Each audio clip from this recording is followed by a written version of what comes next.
నమస్తే ఫ్రెండ్స్, నేను మీ Sravani. Welcome back to Sravani's kitchen. ఈరోజు మన కిచెన్లో శనగపప్పు మిక్స్చర్ని ఇంట్లోనే మంచి రుచిగా కరకరలాడుతూ పర్ఫెక్ట్గా ఎలా చేయాలో ఈ వీడియోలో మీతో క్లియర్గా షేర్ చేయబోతున్నాను. ఇలా మనం సింపుల్ స్టెప్తో శనగపప్పు మిక్స్చర్ని చాలా ఈజీగా చేసుకోవచ్చండి. ఇలా చేసిన మిక్స్చర్ని మనం ఈవినింగ్ స్నాక్స్లోకి తీసుకున్నా లేదా చిన్నపాటి పార్టీ చేసుకున్నా తిన్నా కొద్దీ తినాలనిపిస్తూ చాలా బాగా ఎంజాయ్ చేస్తారు.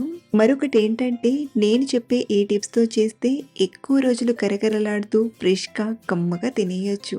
ఆ టిప్స్ అన్ని మీరు క్లియర్గా తెలుసుకోవాలంటే ఈ వీడియోని కంప్లీట్గా చూసి ఇంట్లో ట్రై చేయండి. బయట స్వీట్ షాప్ కంటే ఇంట్లోనే పర్ఫెక్ట్గా చేస్తారు. మరి ఈ నోరూరించి శనగపప్పు మిక్స్చర్ చేయడానికి ముందుగా శనగపప్పుని నానబెట్టి తీసుకుందాం. ఒక బౌల్లోకి 2 కప్పుల శనగపప్పును తీసుకోండి.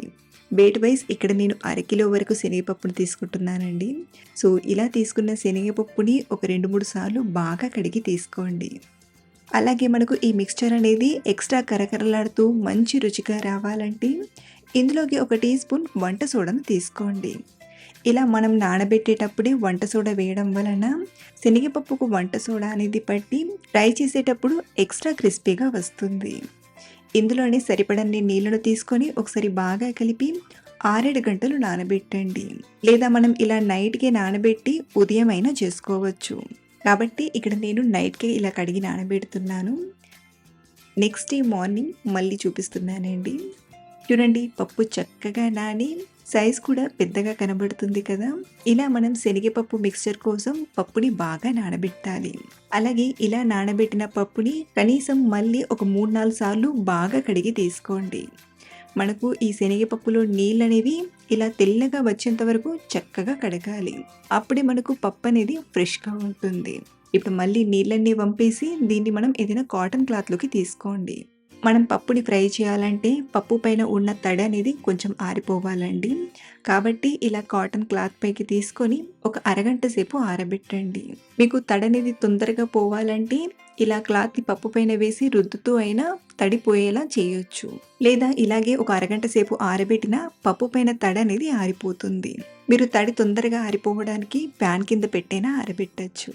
ఇక్కడ నేను ఒక 30-40 నిమిషాల తర్వాత చూపిస్తున్నానండి. చూడండి, పప్పు పైన ఇలా తడి అనేది లేకుండా ఆరిపోయి ఉండాలి. మరీ గట్టిగా అయ్యేంత వరకు ఎండబెట్టద్దు. జస్ట్ ఇలా పైన తడి ఆరిపోతే సరిపోతుంది. ఇప్పుడు ఈ పప్పుని ఒక బౌల్లోకి తీసుకుందాం. చూడండి, పప్పు క్వాంటిటీ చూస్తేనే ఎంత చక్కగా నానిందో మీకు అర్థమైపోతుంది.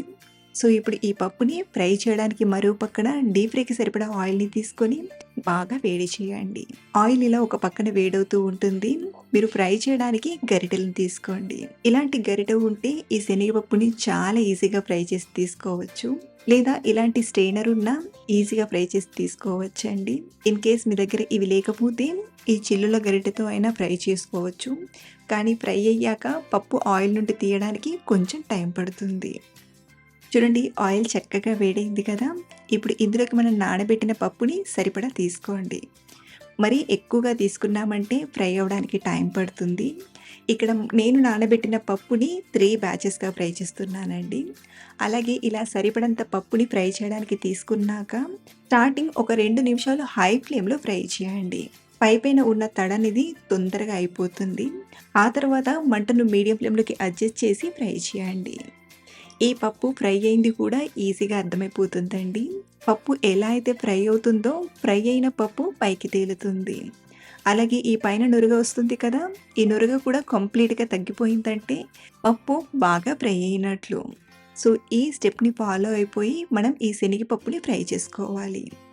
చూడండి, పప్పు ఎలా అయితే ఫ్రై అవుతుందో లైట్గా పైకి తేలడం స్టార్ట్ అయింది కదా. మనకు ఈ పైన వచ్చే నురుగ కూడా తగ్గిపోవాలి.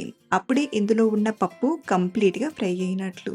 కొంచెం టైం పడుతుంది, కానీ అడావిడి పడి మనం తొందరగా తీసుకున్నా లేదా మంటను మరీ ఎక్కువగా పెట్టి ఫ్రై చేసినా పప్పు బయటికి తీసాక కొంచెం మెత్తబడిపోతుంది. కాబట్టి ఇందులో ఉండే నురుగ అనేది తగ్గిపోయేంత వరకు మంటను మీడియం ఫ్లేమ్లో పెట్టి బాగా ఫ్రై చేయండి. ఇలా నురగనేది కంప్లీట్గా తగ్గిపోయి పప్పు చక్కగా పైకి తేలాగా ఇప్పుడు ఈ పప్పుని ఇలా జాలిగంటతో తీస్తూ స్ట్రెయినర్లోకి తీసుకోండి.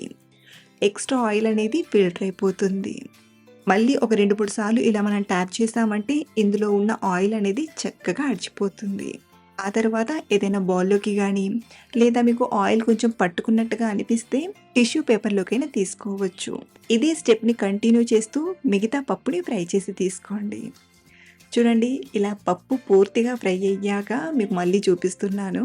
మనం ఇలా ఒక పప్పు బద్దను తీసుకొని ఇలా నొక్కి చూసామంటే మంచి కరకరలాడుతూ చాలా బాగా వచ్చింది. మీకు చూస్తేనే అర్థమైపోతుంది. మనం ఇలా పప్పుని ఫ్రై చేశామంటే ఎన్ని రోజులైనా ఈ క్రంచీనెస్ అనేది తగ్గదు. అలాగే ఇందులోనే నేను కొన్ని పల్లీలను కూడా ఫ్రై చేసి తీసుకుంటున్నానండి.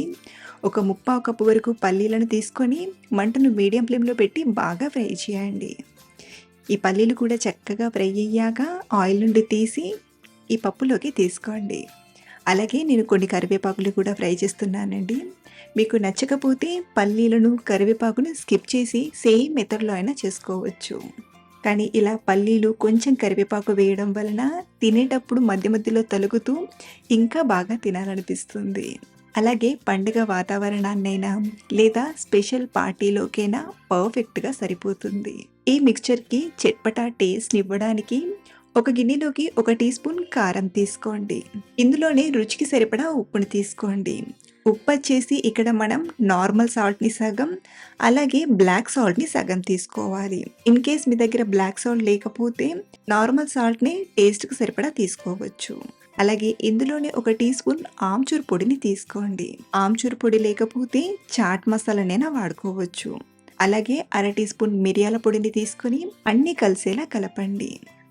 ఇలా చక్కగా మిక్స్ చేశాక ఇప్పుడు దీన్ని మనం మిక్స్చర్‌లోకి తీసుకొని బాగా మిక్స్ చేసుకుందాం.